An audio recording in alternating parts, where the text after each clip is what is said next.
함께 사도신경으로 우리 신앙을 고백하도록 하겠습니다. 나는 전능하신 아버지 하나님 천지의 창조주를 믿습니다.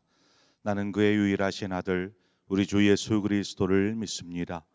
그는 성령으로 잉태되어 동정녀 마리아에게서 나시고 본디오 빌라도에게 고난을 받아 십자가에 못 박혀 죽으시고 장사된 지 사흘 만에 죽은 자 가운데서 다시 살아나셨으며 하늘에 오르시어 전능하신 아버지 하나님 우편에 앉아 계시다가 거기로부터 살아있는 자와 죽은 자를 심판하러 오십니다.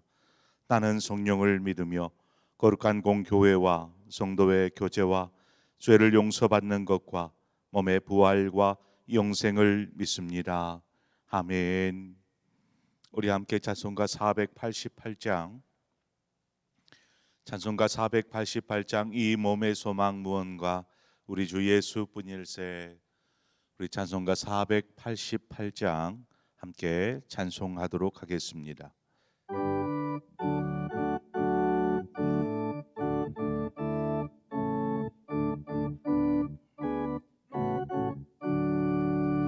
이 몸의 소망 무언가 우리 주 예수 뿐일세. 우리 주 예수밖에는 믿으리 아주 없도다. 주 나의 반석에 세네 그 위에 내가 서리라. 그 위에 내가 서리라. 무섭게 바람 부는 맘 물결이 높이 설렐 때 우리 주 크신 은혜에 소망의 낯을 주리라. 주 나의 반석에 세네 그 위에 내가 서리라. 그 위에 내가 서리라.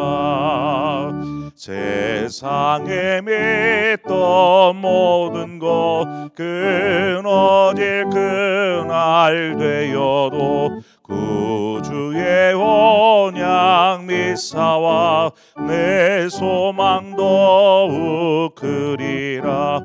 주 나의 반석에 세네 그 위에 내가 서리라. 그 위에 내가 서리라. 바라던 천국 올라가 하나님 앞에 배울 때 구주의 은혜를 힘입어 오롯이 바로 서리라. 주 나의 반석에 세네 그 위에 내가 서리라. 그 위에 내가 서리라. 하나님의 말씀 보겠습니다.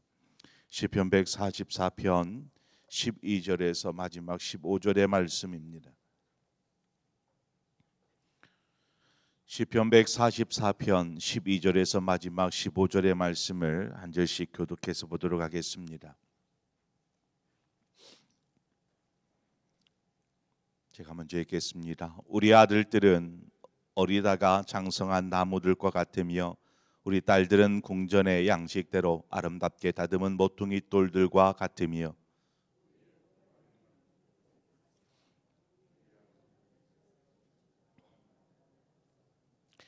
우리 수소는 무겁게 실었으며 또 우리를 침노하는 일이나 우리가 나가 막는 일이 없으며 우리 거리에는 슬피 부르짖음이 없을진데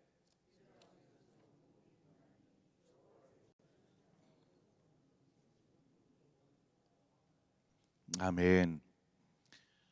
오늘 말씀으로 들어가기 전에 어제의 말씀을 잠깐 상고하도록 하겠습니다. 다윗은 전쟁을 어떻게 생각한다고 그랬죠? 하나님의 나라의 관점에서 전쟁을 바라보고 전쟁에 참여하더라는 것입니다. 그래서 적들의 공격은 곧 하나님의 나라를 무너뜨리기 위한 어떤 파괴하기 위한 공격이고, 이에 다윗은 담대하게 하나님 도와주옵소서, 적들이 원수들이 하나님의 나라를 파괴하려 합니다, 이렇게 구하며 하나님의 이름으로 나아가 싸웠던 것입니다. 이러한 다윗의 마음, 하나님 나라의 어떤 관점에서 삶을 바라보고 살아가던 다윗의 마음을 정확하게 나타낸 구절이 있습니다. 사무엘상 17장 45절 말씀인데, 골리앗 앞에 섰을 때의 다윗의 고백입니다. 다윗이 이 블레셋 사람에게 이르되 너는 칼과 창과 단창으로 내게 오거니와 나는 내가 모욕하는 만군의 여호와의 이름 곧 이스라엘 군대의 하나님의 이름으로 내게 나아가노라, 이렇게 전합니다. 그러니까 적들은 칼과 창과 단창으로 공격해 오지만 다윗은 어떻게 나아갑니까? 하나님을 의지하는 거죠. 이것은 나와 너의 싸움이 아니고 너와 이스라엘의 싸움이 아니고 하나님과의 싸움이다라는 것입니다. 그래서 하나님의 이름으로 나아가서 싸우는 것이죠. 한마디로 다윗은 이길 수밖에 없는 싸움을 하는 것입니다. 그러니 전쟁에 나갈 때마다 승전고를 울리게 되는 것이죠. 저와 여러분의 싸움이 바로 이와 같은 싸움이 되어야 할 줄 믿습니다. 그러기 위해서 다윗은 자신이 왕이지만, 이스라엘의 최고의 권력을 가진 왕이지만, 자신 역시 하나님 나라에 있어서는 백성에 불과하더라는 것입니다. 오직 하나님만이 왕 되시고 자신은 그 나라의 백성이기에 늘 이 교만하지 않고 겸손한 다윗을 보게 됩니다. 또한 전쟁에서 그렇잖아요. 전쟁에 나가서 승리하고 돌아오면 많은 이스라엘 사람들이 다윗과 승전한 그 군사들을 향하여서 막 찬양을 하잖아요. 소리 높여 승리하고 돌아온 개선 장군을 맞이하듯이 왕과 병사들을 맞이하고 찬양합니다. 그런데 다윗은 그 찬양 소리에, 자신을 높이고 찬양하는 그 소리에 귀 기울이기보다는 그저 하나님의 음성을 듣기 위해 더욱 힘썼으며, 오직 자신의 삶을 통해서 하나님, 제가 드러날 필요 없습니다. 저 그냥 문지기로 있는 것 좋아요. 오직 하나님만이 나의 삶을 통해서 드러나시고 영광 받으옵소서. 바로 이 삶이 다윗의 삶이었더라는 것입니다. 이것이 하나님 나라의 관점에서 살아가는 그러한 다윗의 모습이었던 것이죠. 우리 역시, 우리의 삶 역시 다윗과 같이 하나님 앞에서 늘 신실한 삶으로 살아갈 때에 다윗이 누렸던 하나님으로부터의 귀한 은혜들 우리 역시 누리게 될 줄 믿습니다. 그러므로 우리의 관심은 어디에 있어야 돼요? 하나님이 주실 은혜와 축복의 관심이 아니라 우리의 관심은 어떻게 하나님의 나라를 세워갈까, 어떻게 하나님 앞에 신실하게 설까, 바로 이것이 우리의 관심사가 되어야 한다는 것입니다. 오늘 말씀을 하나님 앞에서 그렇게 신실하게 섰을 때에 하나님께서 어떻게 우리의 삶 속에서 하나님 나라를 세워 가시는지, 이 나라를 세워 가시면서 하나님의 백성들을 어떻게 인도하시는지를 오늘 본문의 4절의 4구절의 말씀을 통해서 설명하고 있습니다. 12절 우리 다 함께 읽어볼까요? 12절 읽습니다. 시작. 우리 아들들은 어리다가 장성한 나무들과 같으며 우리 딸들은 궁전의 양식대로 아름답게 다듬은 모퉁이 돌들과 같으며 라고 말하고 있습니다. 여기 아들들과 딸들이 나옵니다. 이들은 다윗의 입장에서 보면 이스라엘 백성으로 생각할 수도 있고, 또 말 그대로 다음 세대, 즉 자손이나 후손이라고 이야기할 수도 있겠습니다. 저도 그렇지만 성도들 역시 가장 큰 관심사 뭡니까? 여러분의 가장 큰 관심사 아마 자녀들이 아닐까 싶어요. 자녀가 이 잘 되기를 바라는 마음은 어느 부모나 한결같더라는 것입니다. 자식이 잘 되기를 바라는 마음. 자녀가 장성한 나무가 되고 아름답게 다듬어진 모퉁돌이 된다라는 이 말은 곧 믿음 안에서 흔들림이 없이 서 있는 그러한 자녀들, 큰 나무처럼 비바람에도 흔들리지 않는 믿음 안에 선 자녀들, 또 하나님 나라에서 그 귀하게 아름답게 다듬어진 모퉁이 돌과 같이 하나님 나라를 위해서 귀하게 사용되어지는 도구들, 이러한 우리의 자녀들이 이와 같은 자녀들이 되기를 축원합니다. 저도 저희 자녀들을 생각하며 또 기도할 때마다 하나님, 믿음 안에 자라나는 아이들이 되게 해주달라고 기도합니다. 믿음 안에 서는 자녀들, 자녀들의 신앙과 믿음을 부모가 강요할 수는 없습니다. 또 강요한다고 아이들의 신앙이 자라거나 바르게 서는 것도 아니더라는 것입니다. 자, 그러면 어떻게 이 자녀들이 믿음 안에 그 큰 나무처럼 우뚝이 설 것이며 하나님 나라의 귀한 도구처럼 사용되어질 수 있을까? 어떻게 하면 그렇게 될 수 있을까요? 시편 144편, 우리가 지금 144편을 살피고 있는데 1절부터 11절까지는 전쟁에 관한 내용입니다. 다윗이 전쟁 가운데 섰을 때에 하나님 도와주십시오, 원수들을 물리쳐 주십시오, 이러한 내용인데 갑자기 12절 오늘 본문으로 와서는 내용이 완전히 바뀝니다. 그래서 어떤 축복된 내용으로 이어져 있죠. 저는 이것에서 힌트를 얻었습니다. 무엇이냐면 자녀들이 하나님의 의뢰 가운데 믿음 안에서 자라고 또한 주의 귀한 일꾼이 되게 하는 것은 다윗이 전쟁을 어떻게 치렀느냐, 이것과 깊은 관련이 있더라는 것입니다. 괜히 오늘 본문의 말씀이 축복의 내용이 아니에요. 다윗이 1절부터 11절의 삶을 하나님 나라의 관점에서 하나님의 백성으로서 신실하게 섰기에 있어지는 축복이 바로 이 축복이더라는 것입니다.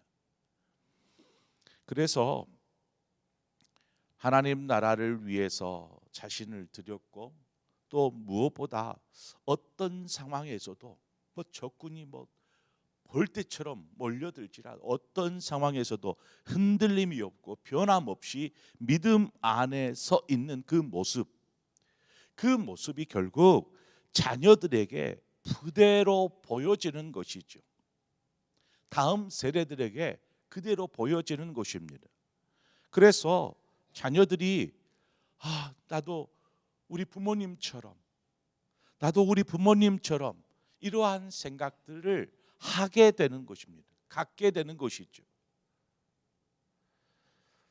즉 부모의 신앙의 삶이 자녀들에게 알게 모르게 큰 영향을 미치더라는 것입니다.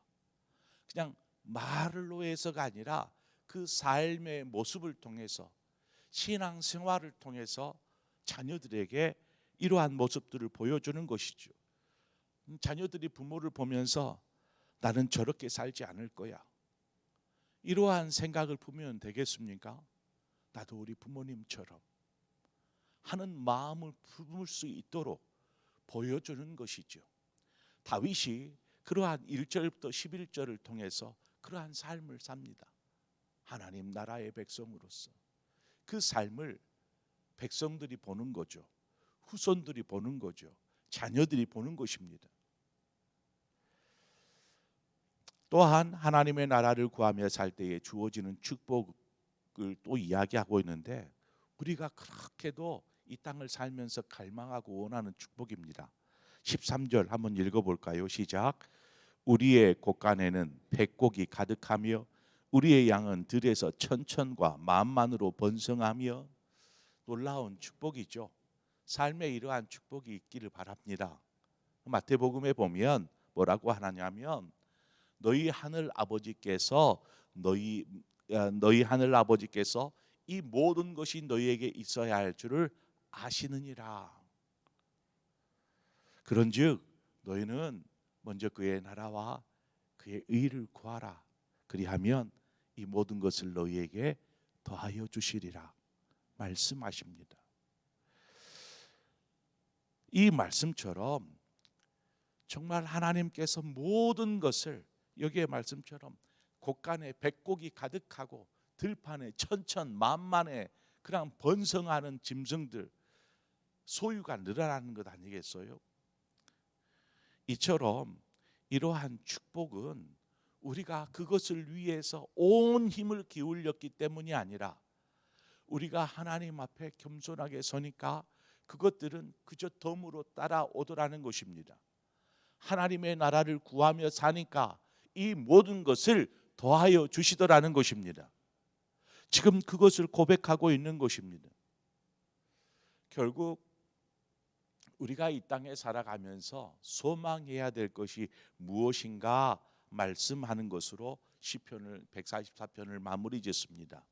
그것은 무엇인가 했더니 가장 축복된 삶은 이 땅에서 자녀들이 잘 되고 소유가 풍성해지고 하는 이러한 축복, 또 귀한 축복이라고 말할 수 있지만 가장 큰 축복이라고 말할 수 있는 것은 영원한 삶에 있습니다.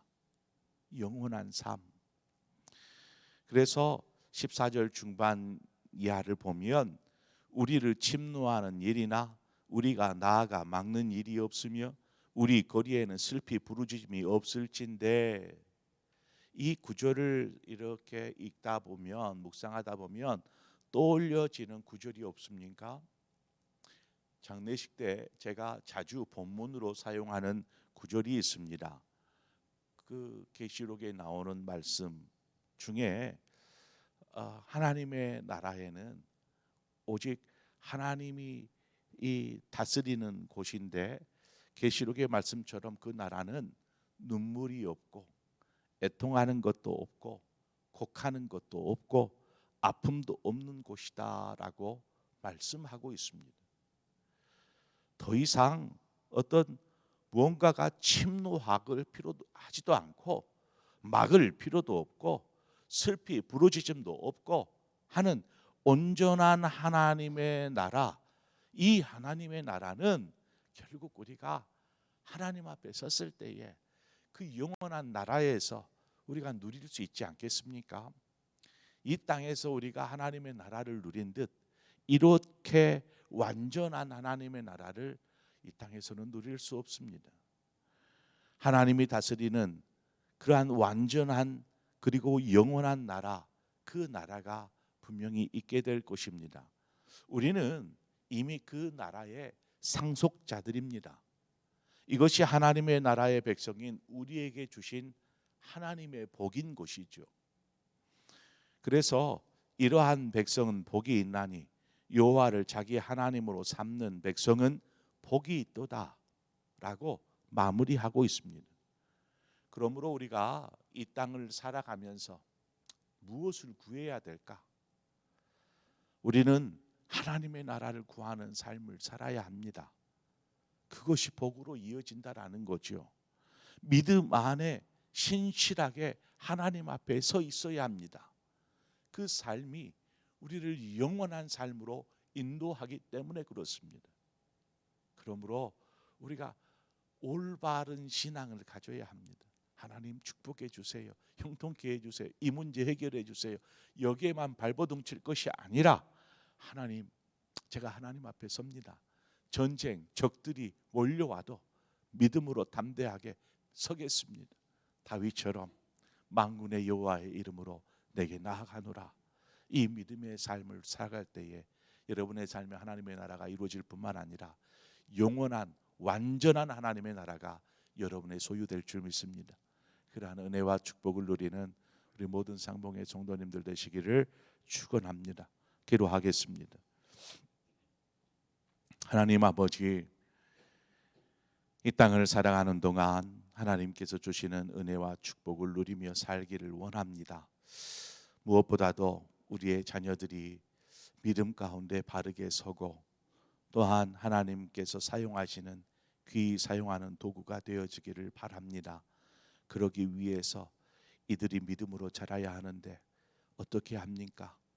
우리가 믿음 안에선 신앙의 모습들을 그렇게 열심으로 하나님 안의 삶으로 그 모습이 자녀들에게 귀감이 되고 본이 되어서 자녀들 역시 믿음 안에 큰 나무처럼 아름다운 조각된 그러한 모퉁이 돌처럼 사용되어지게 하여 주옵소서. 이 땅에 우리가 그렇게 바라고 원하고 갈망하는 하나님의 축복들, 이 축복들은 우리가 하나님 나라의 백성으로 살 때에 하나님께서 이 모든 것을 더하시겠다 말씀하신 것처럼 우리가 늘 언제나 하나님의 나라를 갈망하며 살게 하여 주시고 이 땅에서 온전히 이루어지진 않을지라도 영원한 하나님의 나라가 우리 앞에 있기에 이 나라를 상속받은 하나님의 백성으로서 믿음 안에 오늘을 살게 하여 주시옵소서. 하나님께서 우리 모든 성도들의 삶과 또한 입술의 고백 가운데 감사요, 은혜요, 찬송이 있게 하여 주옵소서. 예수님의 이름으로 기도합니다. 아멘. 오늘 이 시간 우리 함께 기도할 때에 우리 교회가 돕고 있는 여러 교회들과 선교지를 위해서 우리 함께 기도하기를 원합니다. 코로나가 잠잠했었어도 성도들은 여전히 코로나에 빠져 있는 것 같아요. 안 나올 사람들은 안 나오고 작은 교회들, 연약한 교회들은 제가 이렇게 전화로 확인해 보니까 더 어렵대요. 더 어려워요. 일할 사람들, 젊은 세대들이 어느 순간부터 신앙이 멈춰버리는 상태. 코로나가 잠잠해졌어도 교회에 나오지 않는 젊은 세대들, 그래서 많이들 힘겨워한다고 하는 이야기들을 전해 듣습니다. 우리가 위해서 좀 우리 교회를 위해서도 기도해야겠지만 우리가 돕는 연약한 교회들을 위해서도 여러분 기도해 주시기를 바라고 또 선교지를 위해서 여러분 기도해 주시기를 바랍니다. 또한 여전히 계속되어지고 있는 우리 북한과의 그 대립 갈등의 관계, 하나님 이 긴장의 관계가 언제쯤 화평으로 평화로 바뀔 수 있겠습니까? 하나님 평화가 속히 오게 해달라고 우리 함께 기도하고 그러기 위해서 저 북한 땅에 하나님의 복음이 흘러가야 되고 생명이 흘러가야 할 줄 믿습니다. 그것만이 이제는 평화할 수 있는 유일한 방법인 것 같아요. 시간 우리 함께 북한 땅을 위해서 기도하고 또한 여전히 전쟁이 계속되고 있는 우크라이나 또 러시아의 전쟁을 위해서도 우리가 하나님 속히 하나님의 뜻 가운데 멈춰지게 해주시고 슬픔과 고통 안에 슬퍼하는 자 없게 해주시옵소서. 위에서 위 함께 기도하고 탄자니아에서 여전히 또 열심히 선교 사역을 감당하고 계시는 최규현 선교사님을 위해서 또한 세계 열방에 있는 선교사님들을 위해서 이 시간 우리 한 마음으로 기도하고 또 여러분 각자의 기도의 제목으로 기도하시다가 자유롭게 돌아가시겠습니다. 기도하겠습니다. 하나님 아버지, 우리를 도우시고 인도하여 주시는 주 아버지 앞에 나아갑니다. 아버지 앞에 엎드립니다. 아버지, 우리가 이 땅에 살아가는